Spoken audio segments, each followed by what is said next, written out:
Hechos 8 del 1 al 4 dice: y Saulo consentía en su muerte, la de Esteban.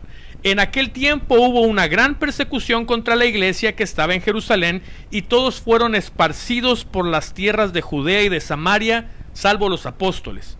Y hombres piadosos llevaron a enterrar a Esteban, e hicieron gran llanto sobre él, y Saulo asolaba la iglesia, entrando casa por casa, arrastraba a hombres y a mujeres, y los entregaba a la cárcel.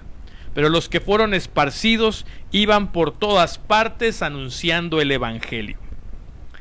La muerte de Esteban fue solo el principio de una temporada llena de dificultades para los seguidores de Jesús. Si le pones atención a la lección de hoy, verás que es normal pasar por momentos difíciles. Vamos, las dificultades son parte de la vida. Podrás seguir creyendo que ningún sufrimiento o aflicción tiene sentido, o que las aflicciones pueden ser la razón de algo mucho mejor. A veces no entendemos por qué pasan ciertas cosas. Otras veces sí sabemos por qué pasan. Si alguno de ustedes sufre, que no sea por ser asesino, ladrón o bandido, ni por meterse en asuntos ajenos, dijo Pedro. Si alguno sufre por seguir a Jesús, no debe sentir vergüenza, sino darle gracias a Dios por llevar el nombre de Cristo. Eso lo encuentras en 1 de Pedro, capítulo 4, versículos 15 y 16. Hoy quiero hablarte de esas cosas que llegan sin haber hecho algo para merecerlo, como decimos en mi colonia. La muerte de Esteban parecía truncar una vida que podía hacer mucho bien en esta vida. Seguro que le ha sucedido a muchas personas, incluyéndote, y solo fue el inicio de un dolor mayor, como si los problemas tuvieran imán. Y es que a nadie le gusta sufrir. ¿A ti te gusta sufrir? A mí no. Pero hablar de dolor, sufrimiento y aflicción es bien complicado para los seres humanos, porque aunque todos sufrimos de muchas maneras, en lugar de liberarnos, lo que vamos haciendo es construir capas a nuestro alrededor para poder soportar el dolor.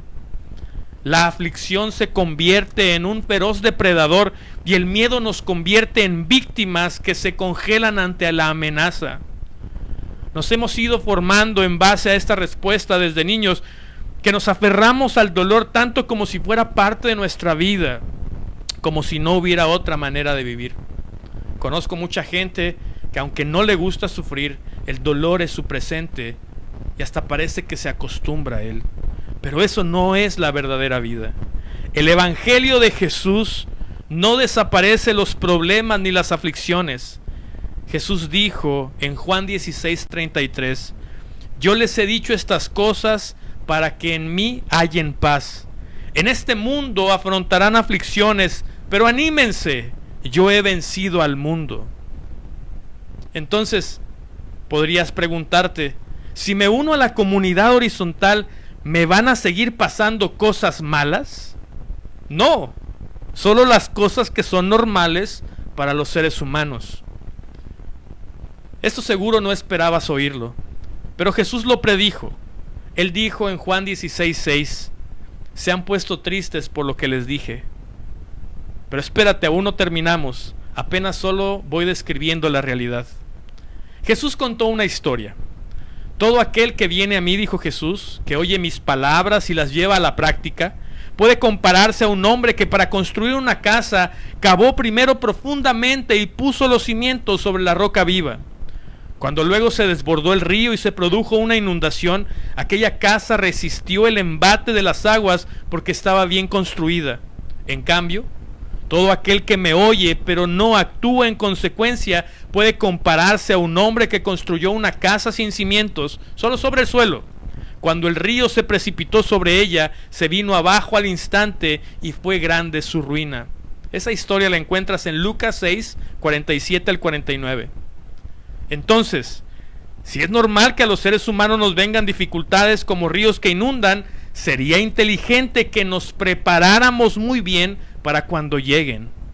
Aquí te digo la primera verdad de hoy.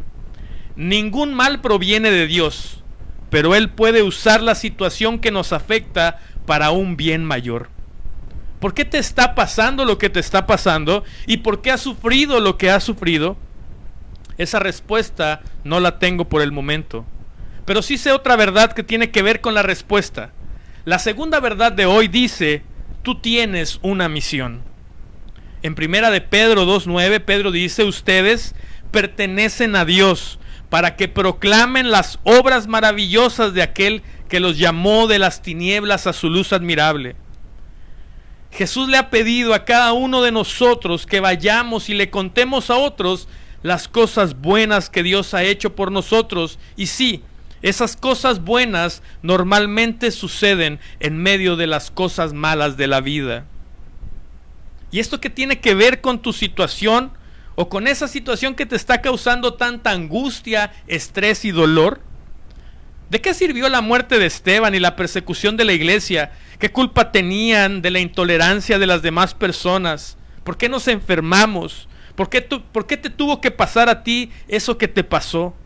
En Mateo 13, 20 y 21, Jesús explica que la vida es una semilla y el que fue sembrado entre piedras es el que oye la palabra y al momento la recibe con gozo, pero no tenía raíz en sí, sino que es de corta duración, pues al venir la aflicción o la persecución por causa de la palabra, luego tropieza. Muchos han abandonado el camino de Jesús por no prepararse para cuando llegan las dificultades. Pasó en el pasado y sigue pasando ahora. En la lectura de hoy, en Hechos capítulo 8, aprendemos que cuando más problemas tuvieron los cristianos fue cuando más le contaron a otros las grandes cosas que Jesús había hecho con ellos. Hoy en día, que seguimos batallando con la vida, lamentablemente es cuando menos lo estamos haciendo. Necesitamos aprender a seguir viviendo en la misión, preparándonos así para enfrentar las dificultades naturales del ser humano, descansando en la buena voluntad de Dios. El mayor problema del ser humano es que cada día vive más lejos de Dios. Y si cada día estamos más lejos de Él, ¿cómo podremos vivir al cuidado del Dios Altísimo que nos promete ese bonito salmo, el Salmo 91? Aquí es donde viene la tercera verdad. El Salmo 34, 19 dice: muchas son las aflicciones del justo, pero de todas ellas lo librará el Señor. Jesús fue el que nos alertó para estar preparados cuando llegaran las aflicciones, no para asustarnos, sino para que halláramos paz en Él. Jesús te acompaña, hoy y siempre. Esa es la razón por la que queremos que plantes la iglesia en tu casa.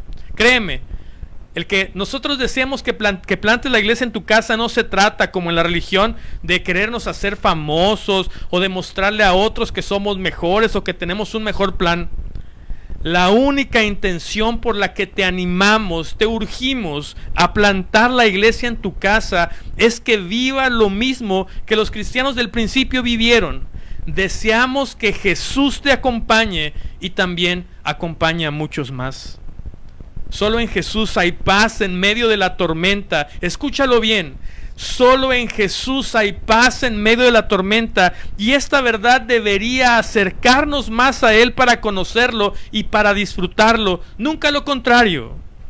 ¿Cómo puedes disfrutar a Jesús que te sana estando en medio de la enfermedad? ¿Cómo puedes disfrutar a un Jesús que te protege en medio del peligro de la vida? ¿Cómo puedes disfrutar a un Jesús que salva solo dándote cuenta del peligro que es el pecado? ¿Cómo puedes disfrutar a un Jesús que es tu mayor tesoro, dándote cuenta de lo frágil que es la vida? Pablo le dijo a la iglesia de Corinto: por lo cual, por amor a Cristo, me gozo en las debilidades, en afrentas, en necesidades, en persecuciones, en angustias, porque cuando soy débil, entonces soy fuerte. Eso lo encuentras en 2 de Corintios 12:10. Y aquí está la cuarta verdad de hoy. En medio de la tormenta hay gozo. No me malinterpretes.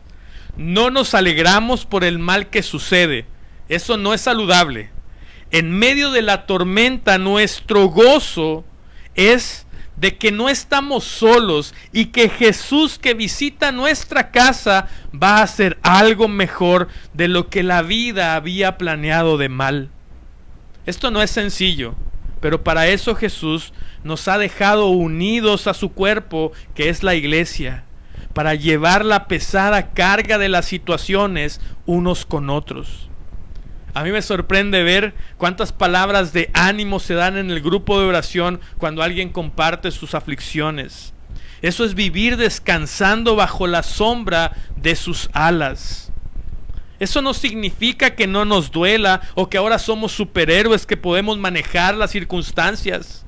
Al contrario, tenemos gozo porque no tenemos que fingir que todo está bien o que nada nos derrumba. En medio de la aflicción podemos acercarnos a Dios porque Él puede hacernos descansar. Él secará nuestras lágrimas, Él pondrá ungüento en nuestras heridas, Él nos abrazará con su amor eterno. Si en medio de tu aflicción quieres llorar de frustración, gritar de desesperación, puedes acercarte a Dios con confianza para descargar en Él el peso que te cansa si lo cargas toda tu vida, y puedes acercarte a nosotros. En medio de la tormenta debemos aprender a depender de Dios, porque ¿quién puede cambiar un diagnóstico médico solo con desearlo? Nosotros no. ¿Quién podría añadir centímetros a su estatura? Nosotros no. ¿Quién podría cambiar lo imposible? Nosotros no. ¿Quién conoce el futuro? Nosotros no. ¿Pero qué crees? Jesús sí. Llora con Él. Descarga tu frustración en Él, pídele explicaciones a Él, descansa en Jesús, alégrate de tenerlo a Él de tu lado. Una oración que aprendí de la biografía de Martín Lutero y que me ha ayudado muchísimo en tiempos de aflicción y que me gustaría que te aprendieras es la siguiente. Él decía: Señor Jesús, te pertenezco, ayúdame. A Martín lo encontraron muchas veces tirado en su cuarto, bañado en lágrimas, repitiendo una y otra vez esta oración. Su aflicción era grande. No sé cómo sea tu aflicción presente, pero sí sé que tan grande es el Dios en quien he puesto mi esperanza. Depende 100% de Jesús. Él no te defraudará. Y la quinta verdad que te diré hoy es esta: las aflicciones son la evidencia de algo mejor. Esteban murió de la manera más injusta. Los seguidores de Jesús de la lectura comenzaron a sufrir sin haber hecho nada malo, y aún así, cuando más los seguidores de Jesús sufren a lo largo de la historia, es cuando muchos más comienzan a seguir a Jesús a pesar de eso. ¿Pero por qué? Esteban vio a Jesús y murió en paz. Nosotros hoy podemos ver a Jesús en medio de nuestra casa y vivir en paz. La Biblia dice en Romanos 8:18, las aflicciones del tiempo presente no son comparables con la gloria venidera que en nosotros ha de manifestarse. En medio de lo que estás pasando, cualquiera que sea tu aflicción, recuerda esto: los seres humanos siempre batallaremos con aflicciones, pero las aflicciones no duran para toda la vida, aunque vaya como molestan. Pero Dios está con los que le siguen y ha prometido cuidar de nosotros en medio de la aflicción. La dificultad puede alejarnos más de Dios o puede empujarnos para cumplir nuestra misión. No es porque no nos duela sufrir, sino porque podemos tener gozo de que Jesús hará según su buena voluntad para con nosotros, porque nos ama. En medio de la aflicción, confía en Jesús y cuéntale a otros, sí o sí, las grandes cosas que Él hace contigo.